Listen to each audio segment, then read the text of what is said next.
Let me interject something here. How long do you go out on the rent-to-own houses? What window of time do you go to? Rent-to-own houses, I go out normally around 5 years. I normally don't like going further than that. I've got several deals right now that I went probably, I think I went 10,000. But rent-to-own houses is a very interesting thing to me as well, because I did a few deals, and then I learned very quickly there's a lot of people out here, but there's a few people out here that actually they do have $5,000-$10,000. You just got to ask for it, and if you ask for it, and they have a good experience with you, they will go tell all their buddies, and probably all their buddies need you too. We do deals all day long, and they bring the deal to us. We don't go out, buy a house, and then try to, do a rent-own deal. We tell them, you go find the house. You find the house. Don't be talking to no realtor or anything like that. Come into my office, okay? You have $5,000. Go ahead and give me your $5,000. I'll take your $5,000, and then we're gonna go find you a house. You go find the house that you want to buy, and then you let me negotiate with the realtor. So then I step in, do all the negotiating. So let's just play this out here. Let's say there's a house, $35,000. I'll go in and negotiate and try to get the house for about $20,000. Now I know on the front end, they're willing to give $35,000 for it, okay? And they have $5,000. Would you do a deal if you'd end up buying that house for $20,000? They give you $5,000 down. So now you're $15,000 at risk. Sell it to them for $35,000, finance it out over 10 years. Would you do that? And how about making about 20%? Would that work for you? That's what I'm talking about. All right, I want you to hand it to Richard. We'll get back to the RTO stuff in just a second. This is actually a very good question for Richard, and it pertains to, it can be real estate, or it can be just financing and investing in general. And the reason why I think this is such a great question is because there is some confusion in the real estate space between one of the goals that people have. This is the goal that I had too: replace your income. I'm working a job, I've got a certain number that I need to hit, then I can walk away from my job, and real estate essentially is going to replace it. So to get to a certain lifestyle, you need to be able to replace your income first. So Richard, looking at it from that perspective, what is the difference between creating income and creating wealth? That's a good point. I'm glad you brought that up. Most people that come into this business, from the stuff on TV and this, that, and other, they want to wholesale. I mean, 90% of the time, that's what do you want to do? I want to wholesale. And they're going to do these deals and make 3, 4, 5, 10,000, whatever. And yes, you can do that. It takes a lot of hours to do that, a lot of homework, but then you have to do it again and again and again. As a real estate agent, if I can stay healthy, I can make money, but I have to work, but let's say I'm not healthy. Let's say any of us has a car wreck, heart attack, stroke, whatever. So creating income is just working. You're just choosing to do a different type of work. My daughter is in Nashville. She's an attorney. She works in an office. I read a book every month.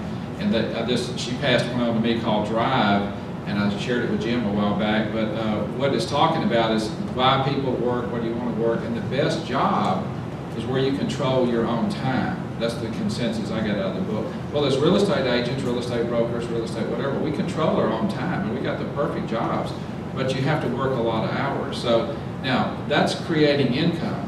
So if I get zapped in a car wreck, I got no real estate commissions coming. If I have a stroke, heart attack, whatever. But now creating wealth, that's different. You're spending hours of your life to put something in place that will create future income. That's what Kevin does with the multifamily. That's what Gene doing with all these people paying for these storage buildings and mattresses and whatever. Whether he's sitting here or on a cruise ship or in the hospital, those checks are still coming in. He doesn't have to physically do something all the time. And so I think that's something y'all need to individually decide.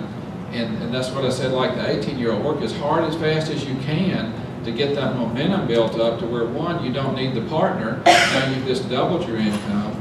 Two, you don't have to do every single thing that crosses your path. Now you can just wait for the better deals where you make more income or they're in a better area. And then 3, you get some rental income, rental properties. One, to get Uncle Sam out of your pocket, because as hard as we work for our money, that burned me up to give away 1/3 of it every 12 months. And then 3, where you have long-term residual income through rental property, contracts for houses, apartments, whatever. So, yes, you can create income, but you really need to be thinking about building a bill, in my opinion. Y'all have any other comments? Let's go to Kevin. I'm going to spin it a little bit. Basically the same question, creating income, creating wealth. However, we talk a lot about single-family houses, and I get investors that call me too, asking about duplexes, fourplexes, small multi-units. And the thinking there is, if you've got multiple units in one building, if you lose one tenant, you may have, anywhere from 1 to 3 other ones to back them up. If you lose a tenant in a single-family house, you're getting no income until it's re-rented again. So there's 2 schools of thought here. Richard has always said, and forgive me for putting words in your mouth, that the best form of real estate to invest in is a single-family house because it's the only piece of real estate that can be sold for full retail price.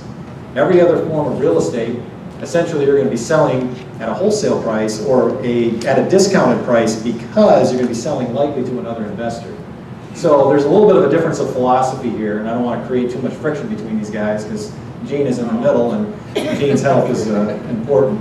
But anyway, Kevin, from a philosophical perspective, why would you recommend multi-units as a vehicle for generating income and creating wealth? When you're buying on wholesale, as you say, that's great. It's that exit strategy that can hurt you. And there's, if you want to spin that point, that top too far, you can do 1031 exchanges, you can mitigate taxes in a lot of ways. But we sent around a pro and con sheet, and there's a lot of reasons. There's a lot of cons too. Richard is very eloquent. This is the best information I've ever seen on advantages and disadvantages of all that. He gave you a real complete message here. If you don't have this sheet, you need to grab one with somebody. I'm not giving you mine. But Richard hasn't said that, I think, this evening, but he comes from a multi-family background too. He grabbed with that tiger. A large multifamily. Yeah, well, A it's big several, one, yeah. yes, more than one. So, he knows from whence he speaks. I just approached it. I wanted to get more leverage was another reason. I talked about the tax advantages at the time, and that was in the context of a strong inflationary environment. But even the leverage advantage applies there as well. If you're dealing with one house, whatever you do to that house is great, and you will build equity in it, and you will build a cash flow off it. But if you're doing it on a multifamily, you're multiplying that several times. And I needed a little faster, or felt like I wanted a little faster bang for the buck.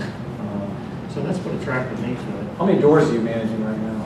We've got about 65 now. 65, and what's But your that's vacancy not all rate? multifamily. We do some singles, and they're great. One point you did make to me, this a few years ago now, is you had a hard time, quote unquote, a hard time making single family houses cash flow. Well, that was back in, again, when I started out, and your learning process should never stop, but we tend to get ideas that stick with us a long time.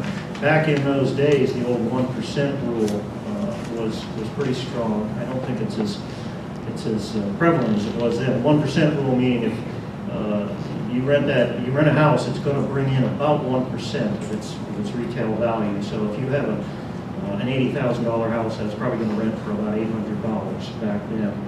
And when I looked at, again, my little rule about keeping my debt service at 50% of income, my risk averseness to 100% occupancies, when I looked at all that, I just couldn't see enough spread. I couldn't see enough safety factor in a single family house.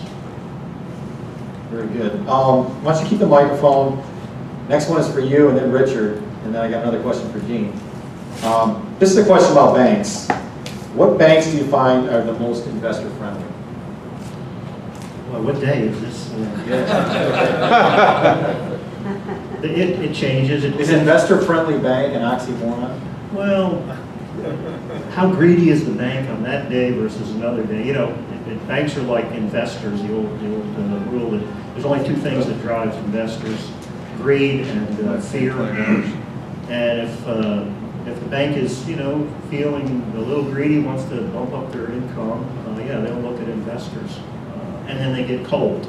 It depends on the personnel of the bank. It's been my experience too. You might find a bank that has been very welcoming, and then a year later, the guy you were dealing with is gone, and whoever's there now is not really interested in that type of property. And thanks for stopping by, though.